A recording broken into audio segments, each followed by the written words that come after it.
આપણી બધાની વચ્ચે આપણા માનવંતા મહેમાન શ્રી અને આપણા સમાજના અગ્રણી દીવ દમણ ના સાંસદ શ્રી ઉમેશભાઈ કોળી પટેલ પધારી રહ્યા છે। જોરદાર તાળીઓના ગડગડાટથી આપણે બધા વધાવીએ। જોરદાર તાળીના ગડગડાટથી વધાવીએ સાહેબને આપણે। જોરદાર તાળીઓના ગડગડાટથી આપણા મહેમાન શ્રીઓને આપણે વધાવીએ। ત્યારબાદ રાજુલાથી પધારેલા મહેમાન શ્રી રણછોડભાઈ મકવાણા આપણી વચ્ચે ઉપસ્થિત છે। તો દીવ દમણના સાંસદ શ્રી અને આપણા સમાજના આગેવાન એવા ઉમેશભાઈ કોળી પટેલ એમના સન્માન માટે પણ હું કોળી સેના કમિટીને વિનંતી કરું કે ભાઈશ્રીનું સન્માન કરે। ભાઈશ્રીનું સન્માન થઈ રહ્યું છે।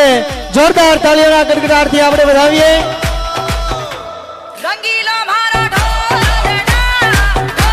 સમાજના સાંસદનું જ્યારે સન્માન થઈ રહ્યું હોય ત્યારે પણ તાળીનો ગડોળ આવી જ રીતે કોળી સમાજ અવાજ એટલો કરો કે આ દમણની અમારી દમણ સુધી અવાજ જવો જોઈએ।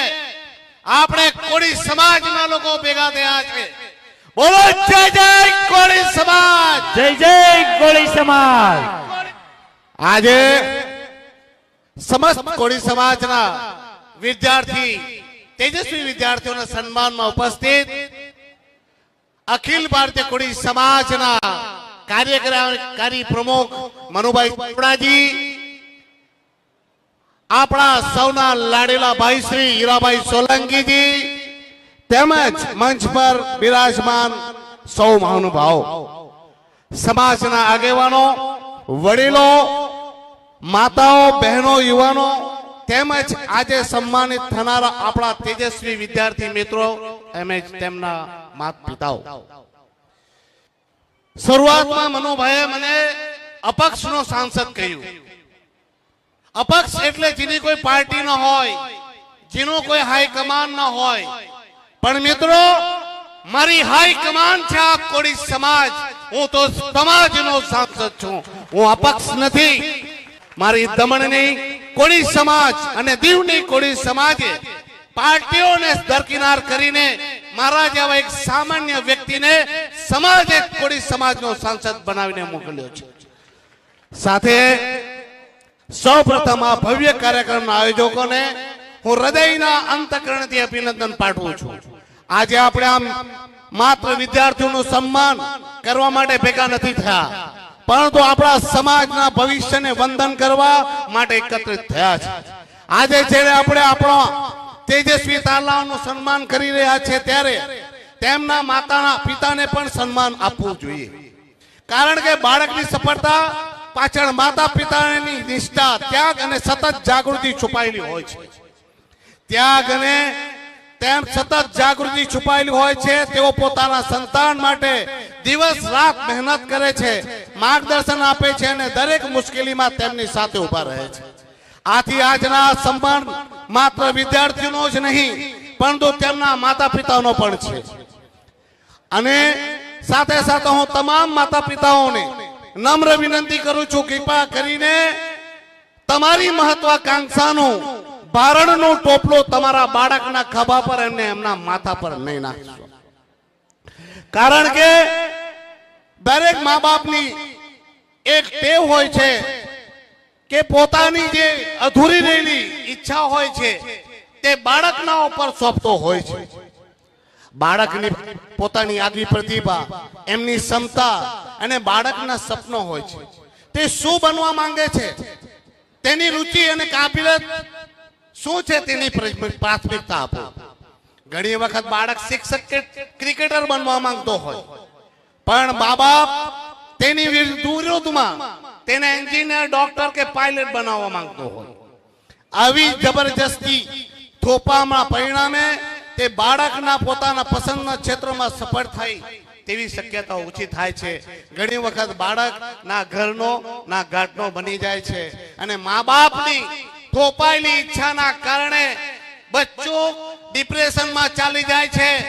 ઘણી વખત મેં જોયા છે તો આ તમારી મહત્વાકાંક્ષા ઘણી વખત આપને બાળકોના પ્રેમથી તો છોડો, એમનાથી વંચિત કરી દે છે।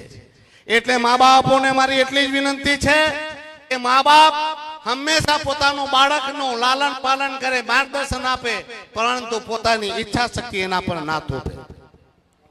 આજે સમાજની સૌથી મોટી સંપત્તિ પૈસા કે મિલકત નથી, પરંતુ શિક્ષિત, સંસ્કારી, ચારિત્રવાન અને જવાબદાર યુવા પેઢી તૈયાર કરવાની છે. આજે મને એક ખૂબ જ સુંદર એક પ્રસંગ યાદ આવે છે, જે મેં થોડા સમય પહેલા સાંભળ્યો હતો. એક શિક્ષક અને એક ગુરુ વચ્ચેની વાર્તાલાપ છે.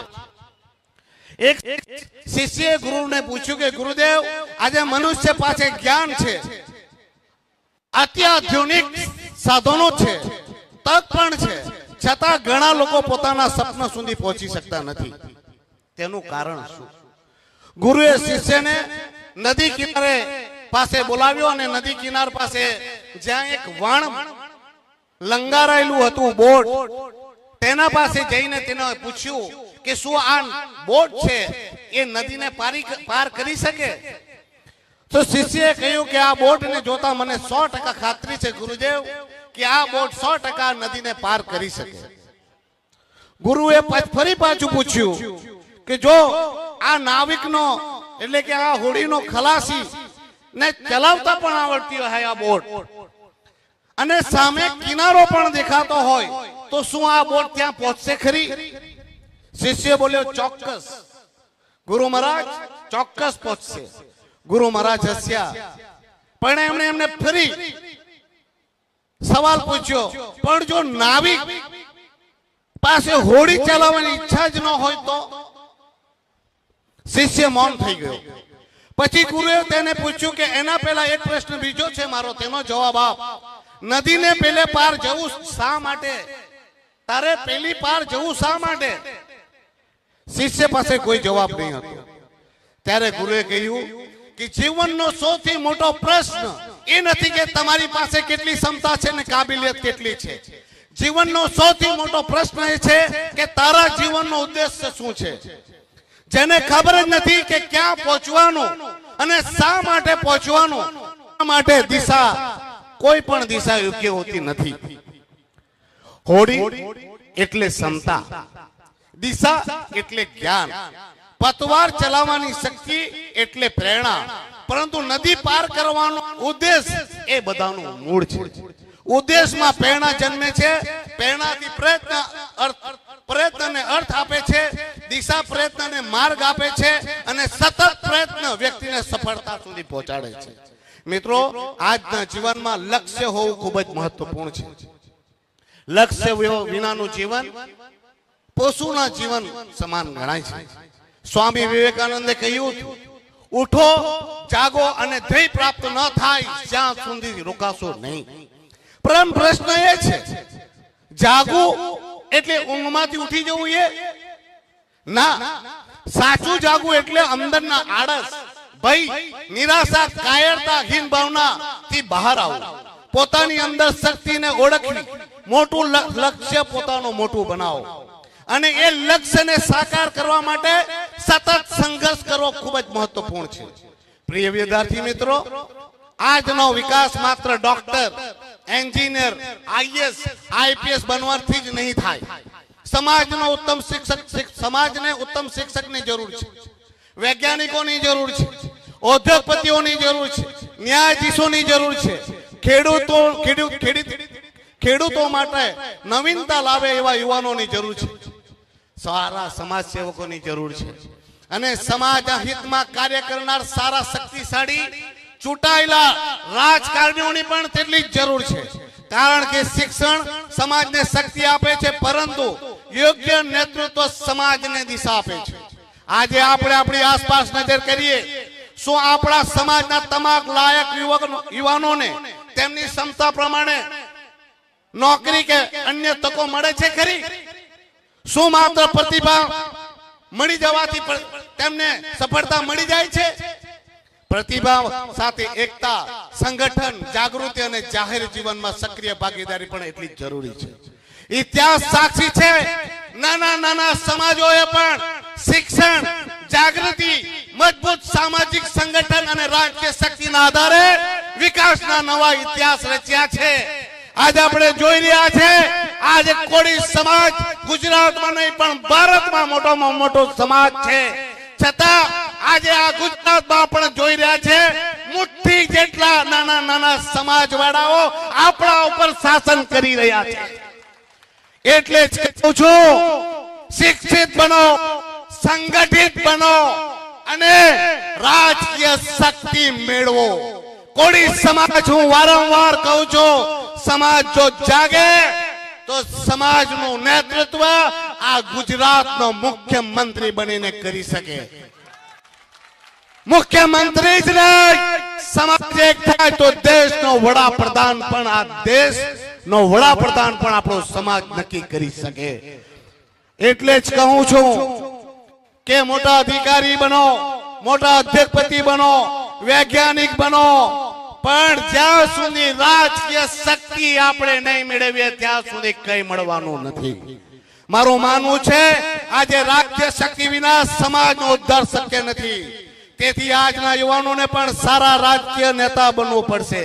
સમાજે આ સારા રાજકારણીઓને ચૂંટીને લાવવો પડશે અને સાથે સાથે સમાજ પ્રત્યે જવાબદારી ક્યારે ભૂલશો નહીં.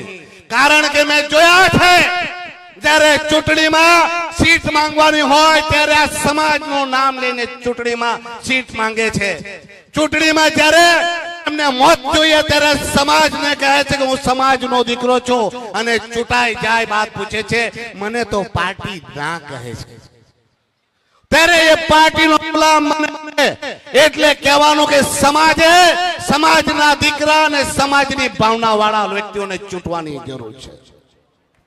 મિત્રો યાદ રાખજો, જે સમાજ પોતાનું ભવિષ્યનું સપનું જુએ છે તે સમાજ ઇતિહાસ લખે છે અને જે સમાજ માત્ર ભૂતકાળની વાતો કરે છે ઇતિહાસ વાંચતો રહી જાય છે. હું એટલું જરૂર કહીશ, મંजिल उनको ही मिलती है जिनके सपनों में जान होती है. केवल पंखों से ही उड़ान नहीं होती, हिम्मत से उड़ान होती है. દીવો બનીને જાતે બળશો તો પ્રકાશ ફેલાશે, એકતા બનીને ચાલશો તો આખો સમાજ આગળ વધશે. આવો આજે આપણે સૌ મળીએ સંકલ્પ કરીએ, દરેક ઘરમાં પહોંચાડીશું, દરેક બાળકને સપનું અને લક્ષ્ય આપશું, દરેક યુવાનોને તક આપશું, સમાજમાં એકતા મજબૂત કરશું અને આવનારી પેઢી માટે ગૌરવશાળી ભવિષ્યનું નિર્માણ કરશું. આજે સન્માનિત થયેલા તમામ વિદ્યાર્થીઓને, તેમના માતા પિતાને મારા તરફથી હાર્દિક અભિનંદન. તમારું ભવિષ્ય ઉજ્જવળ બને, તમે દેશ, સમાજ અને માનવતાની સેવા કરો એવી હાર્દિક શુભેચ્છા. જય હિન્દ, જય ભારત, જય જય ગરવી ગુજરાત. બોલો જય જય કોળી સમાજ, જય કોળી સમાજ. ભારત માતા કી જય. ભારત માતા કી જય.